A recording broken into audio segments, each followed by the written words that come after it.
Hello. Yun. So, magandang araw and good day to everyone who will be watching this video. So, this is Berry of BerryOTrades.com. So, in this video, ang gagawin natin is to discuss the big decline of Plus, no? So, DG Plus, so basically declined around 30% from the September 11 candle. So, in just 3 days, down siya ng 30%. So, imagine that for the first time yung DG Plus, nagkaroon siya ng ganitong klaseng correction. So, the last correction was around April 2024 na eh. 'Di ba? So, gano'n din 30% down, tested the 50-day moving average from blue line. Right now, it's now testing the 100-day moving average. Pero itong 3-day decline is quite concerning. So, bakit nga ba nagde-decline 'to? So, dalawa yung reason, eh. Una, insider selling. Pangalawa, 'tong nangyayaring, pinapasang Anti-POGO Act or parang Anti-Online Gambling Act by the Senate, 'no? So, recently nagkaroon siya ng hearing, actually kagahapon. Halos isa't kalahating oras na hearing about Anti-Online Gambling Act, Anti-POGO Act, pati, e-gaming. Sinama na rin nila with in the conversation. So, considered as an e-gaming platform 'to, si DG Plus, 'no. So, meron siyang Bingo Plus, Arena Plus, yada yada. So, ano siya, e-gaming platform, 'di ba? May license siya with e-gaming. So, sakaling mapasa 'tong bill na 'to as a law, then mayayari talaga 'tong DG Plus or puwedeng mayari 'tong DG Plus na 'to. So, dalawa lang 'yan, eh, it's either total ban o yun yung worst case scenario or, neutral case or somewhat bullish case. Bullish na yun, may mga conditions, na ipasa dun sa bill na yun or dun sa batas na yun na puwedeng makaapekto sa earnings ni DG Plus overall. So, yun lang naman 'no, since may mga ganitong klaseng happenings. So, this is considered as an uncertainty event, yung mga ganitong klaseng, bagay, yung mga ganitong klaseng catalyst. So, the last time this happened was around 2016, to 2016 tama, 2016. So, kung babalikan natin Bloomberry, kaya rin nangyari itong name na 'to. So, binan ni Duterte yung mga gambling platforms noong 2016. So, parang total ban, parang gano'n. So, casino casino, parang anti-casino nung mga panahon na yun. So, what happened with Bloom, it declined and, broke below this support line. Then wala, nakatay siya 'no. Tagal bago nag-recover. Actually, hindi pa rin nakaka-recover 'tong name na 'to. If if this bill, becomes a law, then one of the main benefactors of this, bill is Bloomberry. Kasi most likely babalik sa mga traditional casino, yung mga tao, 'di ba? Instead of online gaming platforms or mga online gambling platforms. So, ayun, mabalik lang din tayo dito sa insider selling transactions nito ni Boss Alfredo Bantug.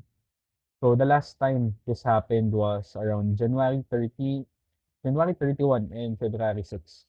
So, dalawang companies, dalawang insiders na nagbenta nung mga panahon na yun. Around 400 million pesos insider selling event. So, kung babalikan natin yung DG Plus nung mga panahon na yun, one of the main causes din yan bakit nagkaroon ng big consolidation structure si DG Plus dahil sa insider selling na 'to, most likely dahil din dun. So, if there is insider selling, it's a sign kasi ng ano, decreased confidence on their stock or in their company.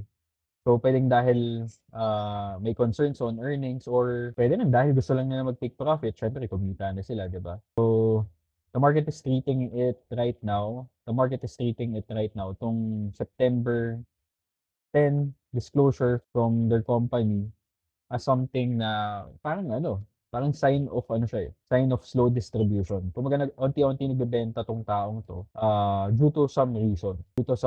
Puwedeng dahil sa isang bearish event or puwede rin dahil gusto lang nila ng liquidity.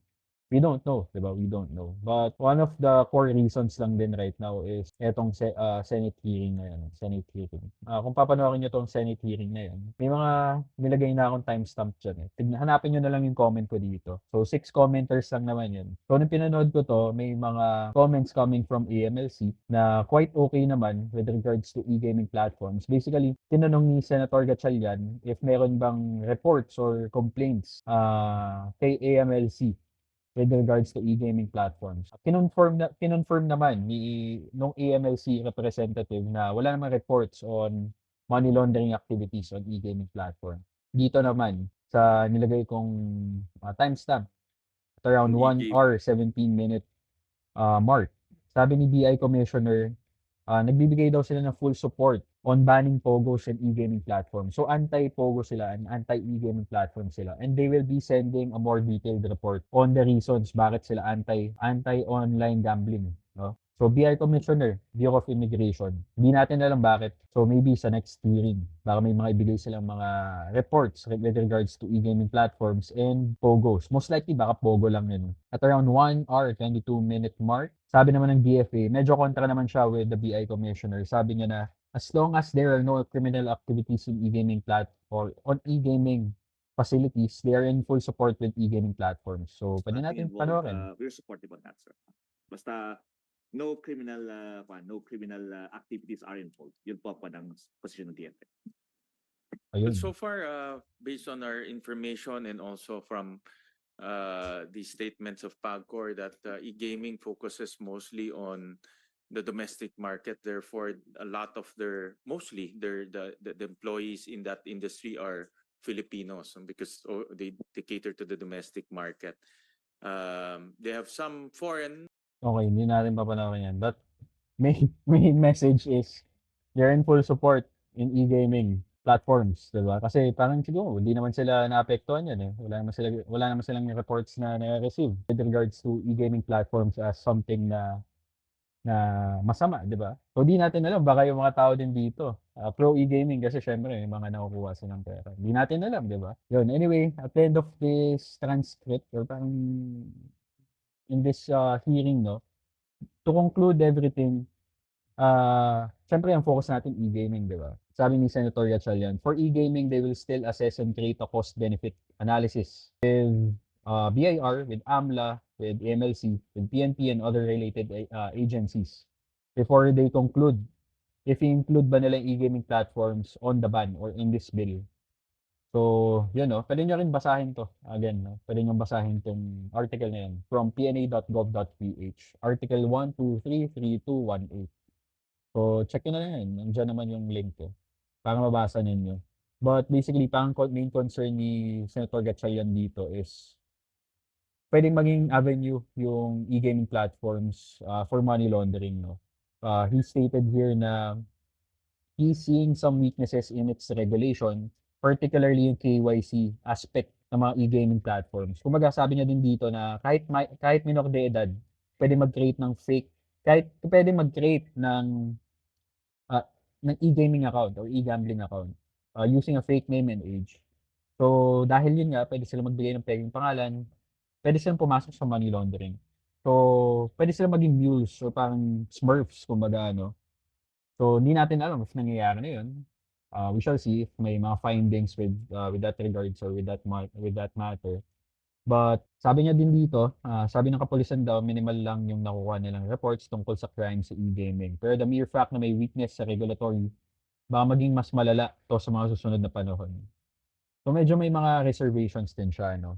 Parang ang labas sa akin medyo nasa neutral levels. Neutral yung ano niya, ano, with the e-gaming, with the ban on the e-gaming facilities or platforms, parang gano'n. So yun, ako, if you're gonna ask me personally, do I support this bill? Actually, siguro wala kayong pake sa opinion ko, no? Pero bigay ko yung opinion ko kasi siyempre page ko 'to or channel ko 'to, 'di ba? Sa'kin dapat i-ban 'tong mga ganito, yung mga online gaming platforms kasi the cost outweighs the benefits. Kasi ba, sige, nakakuha yung government ng malaking taxes from these platforms or in this industry. Pero ang laki ng nagiging ano niya, nagiging effect niya on the social aspect, eh.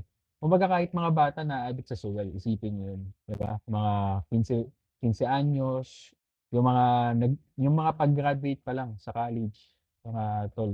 Imagine that, may mga nalululong na sa sugal. May mga taong nalululong sa sugal, sa e-gaming, sa e-gambling, online gambling na nagre-result na magnakaw para magkaroon lang ng pangsugal, 'di ba? Imagine that. Ano siya, bisyo siya. So, personally, I don't really support this um, e e-gambling platforms, mga POGO, anything related sa sugal.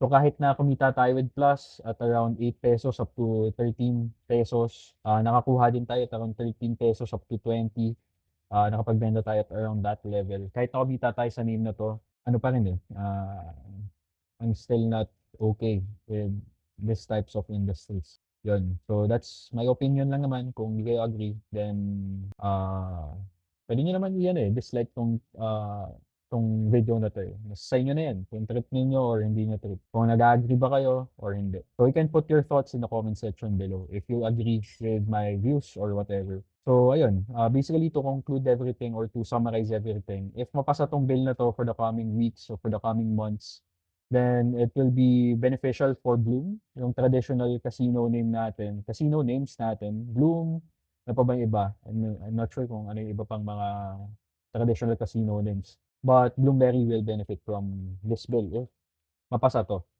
if mapasa 'to and ma-ban yung mga online gambling platforms. So, if mapasa 'tong bill na 'to and iba nila totally yung mga e-gambling platforms, online gaming platforms, then this will be bad for DigiPlus. So overall, we have this uncertainty event. So ang gawin niyo na lang, stay on the sidelines muna, antayin ka muna ng concrete, market structure for DigiPlus. Tipong 'pag nag-consolidate or whatever, magkaroon ng V-shaped counter rally and mag-consolidate, then that's a sign na pwede mong pasukan. Siyempre technicals muna.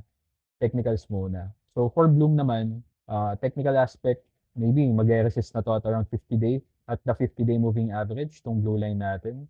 Then it's gonna produce another, decline or pwede mag-consolidate tayo sa area na yun. It's either staircase-like, movement or it's gonna correct again, create a higher low. We don't know, 'di ba? Kung alam natin, edi, mas mayaman na tayo, 'di ba?